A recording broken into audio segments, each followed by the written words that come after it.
Millions have followed the gripping EastEnders storyline, which saw Ronnie Mitchell's adopted daughter return to find her with tragic consequences. Well, thousands of people every year are reunited with their birth parents, but it can be a bit unsettling and a very emotional time, not just for the mother and the child, but also all members of the family. When Philippa Hope was reunited with a son she'd given up for adoption, it nearly ruined her marriage. And she joins us now with husband Rick, along with our agony aunt Denise Robertson. And we'll say right from the word go, this story has a very happy ending. So back to 1981, and you're 19, and you'd split up with your boyfriend, and you find out that you're pregnant. What were your thoughts at that time? Fear. I was very scared at the time. Yeah. I did want to raise my son, but for various reasons it didn't happen. Yes. And he ended up being adopted. So you've got that decision to make between you and your family. What is the right thing for your circumstances and your family at that time, and of course the baby? What is the right thing? And so that decision is made that you would put him up for adoption. And so when he was finally born, what was your reaction when he arrived into the world? Happy initially, but very sad after that, because I knew that I wouldn't be raising him. Yes. And to a certain extent, I emotionally shut down. So you couldn't really look at him, could you? I mean, at that stage. No. I saw him once, 2 days later. I had to. Yeah. Really just natural instinct to know that he was alive, healthy. Yes. Right down to counting his toes, fingers, anything a mother would do. And had you got any doubts at that time that you were doing the right thing? All the time. Yeah. Yes. How long was he there before he was taken away, and you obviously thought you would never see him again? Well, he was in hospital about a week. I was in for about a week because I had an infection. He went into foster care for 6 weeks after that, and then he went to his adoptive parents.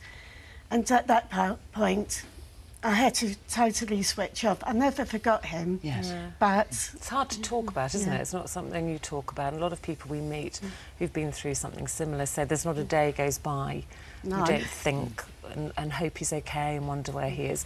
But you have to carry on with your life and go about life as if you're fine. And then 13 years later, you meet the lovely Rick, and it's love at first sight. You have a whirlwind romance. It was 3 months, I think, wasn't it? Yes, it was. So you obviously fell in love very quickly, and you proposed and you get married. Did you think about telling Rick at that point, or...? I was too terrified to. A lot of it's to do with the shame aspect, the guilt and everything else. And because you'd also got used to not talking about it, hadn't you? Yes. And all I could think was, well, if he ever finds me, that's the point I've suddenly got to tell Rick. Yes. And I couldn't think beyond that. So you decided not to tell him, and you go ahead and get married. But you did find out, not through Philippa. How did you find out? No, I found out through a family member.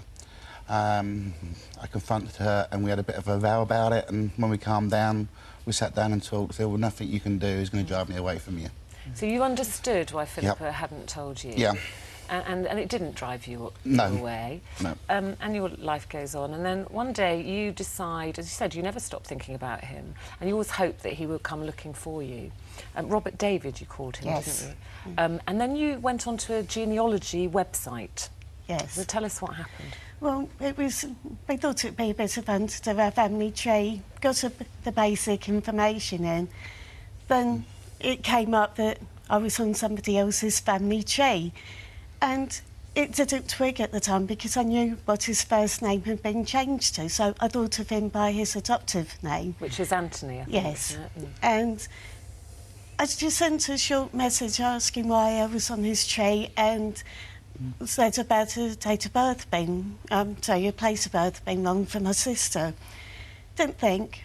And about half hour later, it suddenly twigged, and I checked back. Right name, right date of birth, right place of birth, and I knew then it was my son. What did that feel like? That moment when you suddenly, because as you were talking about, you thought about him every day, Every day you thought about him. You couldn't talk about him, you didn't talk about him, you didn't tell the people who were closest to you. And there he is, suddenly appeared in front of you on a computer screen. Shock initially. Then I was terrified, happy that I found him. A complete rush of emotions. It's very hard to describe it. And then I went very numb. Yeah. It took me about a week to really start to begin to process my own emotions. Yeah. And how did you feel, Rick? Because obviously, I remember you saying you shouted for Rick. Look, he's got in touch. What was your initial reaction?